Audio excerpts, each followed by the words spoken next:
এখানটা অনেক দিন আসেনি। তো তারপরে এখানে একটা পুকুর আছে আর এখানে অনেক গরু বাঁধাও আছে।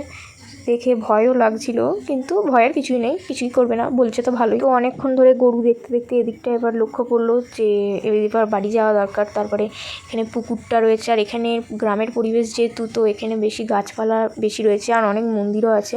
তো এখানে গোটা এরিয়াটাই মামাদেরই আর কি। আর এখানে একটা আছে গোয়ালচালা, আর ওটাকে বললো ধানের গোলা। আর হচ্ছে এখানে বাগান টাগান সেরকম রয়েছে, আর ওইখানে একটা মন্দির রয়েছে, আর চারপাশটা রয়েছে একটু গ্রাউন্ডের মতো। তো চলো এবার কি হচ্ছে তোমাদের ব্লগের মাধ্যমে দেখাই। সো এখানে আমরা লুচি খেতে বসে পড়েছি। দিদা সুজিগুলো দারুণ বানিয়েছে, মাইন্ড ব্লোয়িং একদম। রান্নাগুলো দিদা করে, দিদার হাতের রান্নার তো কোনো জবাবই নেই। যাই হোক, এতক্ষণ খাওয়ার পর্ব হলো, খাওয়াটাও শেষ হয়ে গেছে।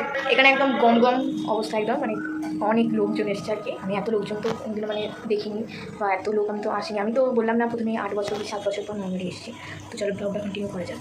একটু পরেই সবাই স্নান যাত্রার জন্য বেরোবে, তো এখানে সেটারই তৈরি মানে তৈয়ারি হচ্ছে আজকে। তো চলো, খুব মজা হচ্ছে। তো আমরা এখানে একদম রেডি হয়ে বেরিয়ে পড়েছিলাম। তো দেখতেই পাচ্ছ মন্দিরটা একদম দারুণ সুন্দর করে সাজিয়েছিল। যাই হোক, অনেক দিন তো দেখা হয়নি, তো সেই জন্য মন্দিরটা দেখে খুব ভালো লাগছিল।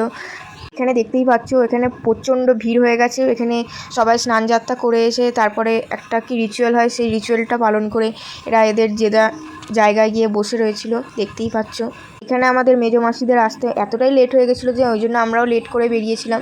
তো এখানে মন্দিরটার আশেপাশেই দেখতে পাচ্ছ এখানে আগুনের ওপর নিয়ে কি একটা যেন একটা এদের রিচুয়াল। এটা খুবই ভয়ঙ্কর আর কি। এটা যদি কারোর গায়ে বা পায়ে পড়ে যায় তার একদম বুঝতেই পারছো। তো আমরা এখানে তারপরে পুকুরের ধারে চলে এসেছিলাম। তো তারপরে পুকুরে দেখতে গিয়েছিলাম আর কি, মায়েরা জল আনতে গিয়েছিল, কারণ মা তো সকালবেলাতেই শুনেছিলে নীল পুজো করেছিল, তো সেই জন্য মা উপোস করে রয়েছে এখনও পর্যন্ত। মা দাঁতে মানে কিচ্ছু কাটেনি, জলস্পর্শ করেনি আর কি।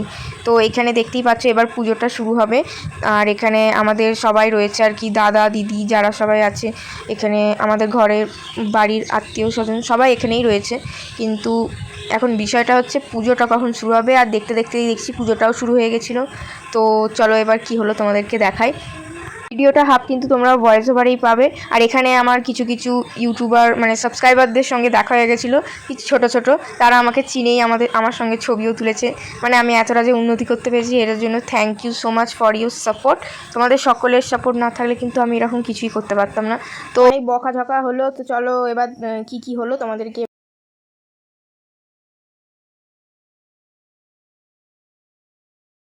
তো দেখতেই পেলে এখানে বিরাট চেঁচামেচি হচ্ছে, মানে অনেক শব্দ আর কি মাইকে।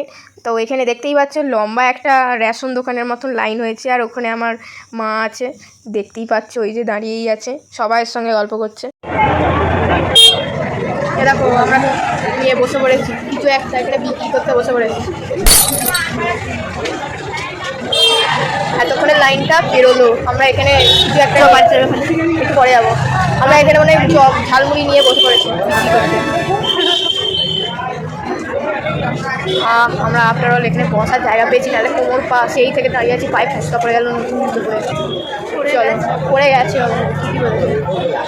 ও হচ্ছে আমার বোন, মাসির মেয়ে, হাই করে দে, মেসেজ এলো।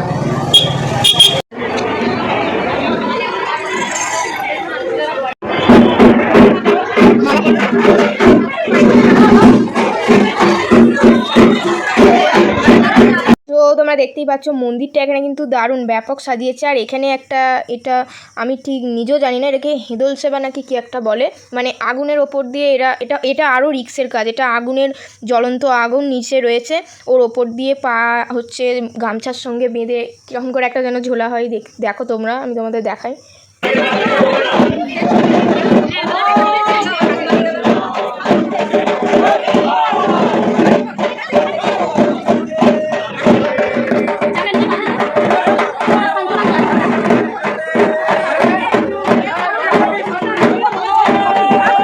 তোমরা দেখতেই পেলে এই ভিডিওটা। তো এখানে আমি অনেকদিন দেখিনি বলে ভয়ও লেগে গেছিলো। আর এখানে মন্দিরে আমরা ক্যামেরা নিয়ে ঢুকেছিলাম, আমাদেরকে ভিডিও না করার জন্য মানা করছিল আর কি। এই মাত্র ঢুকছি, এখন বাজে 12টা, এখনও অনেক বাকি আছে, মানে এখনও মেন রাত্রিবেলা গাজনটা এখনও পর্যন্ত হয়নি। আমরা এই মাত্র ঢুকলাম, সব মাথায় জল ঢেলে যেন কী বলবো, আলা হয়ে গেছি বল, কেউ কথা বলার মুডেই নেই। চলো তোমাদের সঙ্গে দেখা যাচ্ছে খেয়ে দিয়ে একদম রাত্রি 12টার সময়।